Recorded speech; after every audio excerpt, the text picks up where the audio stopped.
Sport Santé vous est présenté par l'Hôpital de la Tour. Votre santé, notre passion.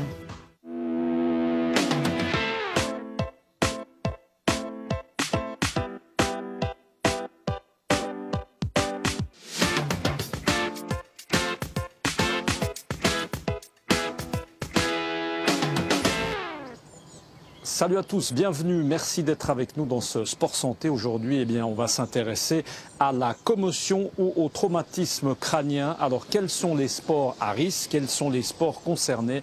La réponse tout de suite en compagnie du docteur Souel Sayeg. En premier, on est en Suisse, on peut parler du hockey, on peut parler du foot, on peut parler des sports de combat, on peut parler du rugby. En fait, pratiquement tous les sports avec un contact très rapproché entre les joueurs. Quelle est la part de ce genre de consultation finalement que vous avez chez vous dans votre cabinet? Est-ce que c'est courant? Alors non, pas trop en fait en cabinet. Peut-être, on doit en voir peut-être un maximum une dizaine par année. C'est une pathologie qui est prise en charge peut-être principalement par les médecins traitants, médecins généralistes des joueurs. La prise en charge, je dirais, la plus importante, elle se fait au bord du terrain, elle se fait dans l'immédiat, elle se fait dans les 24 à 48 premières heures. Première chose à voir, c'est ce qu'il y a, oui ou non, perte de connaissance. En cas de perte de connaissance, c'est pas très compliqué, 144, hôpital et surveillance neurologique. Ensuite, selon le bilan qu'on aura, examen complémentaire ou pas. Pas de perte de connaissance, il a été sonné. On fait un examen neurologique habituel. On a quelques questions aussi d'orientation dans l'espace, dans le temps, d'horaire, dans la journée, à faire préciser pour voir un petit peu le niveau de désorientation du blessé. Et ensuite, c'est les consignes d'usage, à savoir proposer et, je dirais, insister sur une surveillance neurologique constante dans les heures qui suivent. C'est-à-dire que le blessé ne se retrouve pas seul à domicile, mais qui puisse en fait avoir quelqu'un qui soit attentif à certains symptômes qui peuvent être des maux de tête qui ne passent pas, des nausées, des vomissements, une désorientation, des troubles de la concentration, une vision double, tous des signes un petit peu anormaux qui peuvent faciliter le diagnostic de la gravité du traumatisme. S'il a pas eu de perte de connaissance, c'est le cas le plus simple. Pas de perte de connaissance, maux de tête, une petite, simplement un gros bleu ou peu importe, des troubles de la concentration. Le plus important, c'est de ne pas reprendre l'activité sportive avant la résolution de ces symptômes-là. D'accord? Donc on attend en général dans la littérature, on retrouve des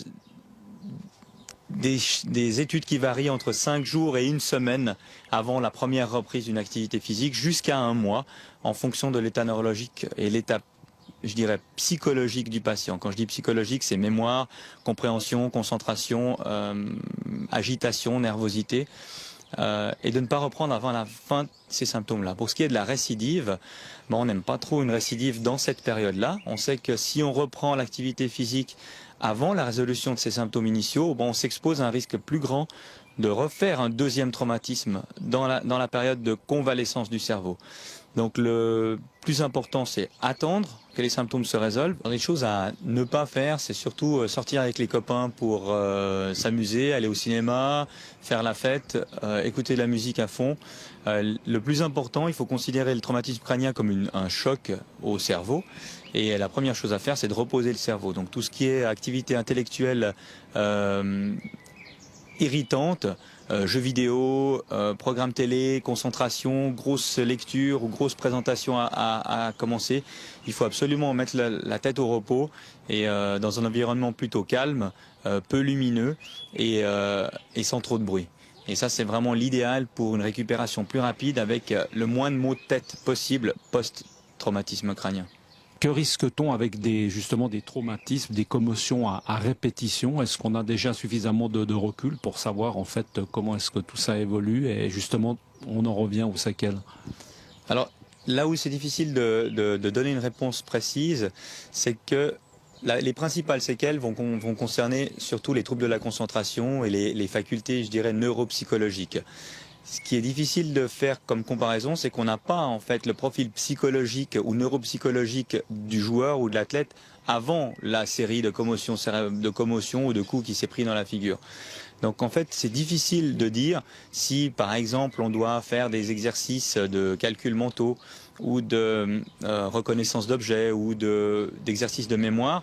Est-ce que cette personne-là était capable de les faire avant d'avoir pris tous ces coups dans la figure et est-ce qu'elle est capable de les reproduire après avoir pris la série de volées dans la figure? Donc on ne peut pas dire. La principale chose qui peut être concernée, c'est les troubles de la mémoire, les troubles de la concentration, peut-être un certain état irritable ou d'agitation, et puis peut-être un trouble d'adaptation, je dirais, sociale, mais encore une fois, est-ce que c'est la conséquence des coups pris dans la figure ou bien est-ce que c'est l'état d'évolution naturelle de l'individu X en question? C'est difficile de répondre à ça de manière précise. Voilà, attention en tout cas de ne pas reprendre vos activités sportives trop vite, vous l'aurez compris. Merci en tout cas au docteur Souheil Sayegh. On se retrouve le mois prochain pour parler de sport et de santé. À bientôt, ciao.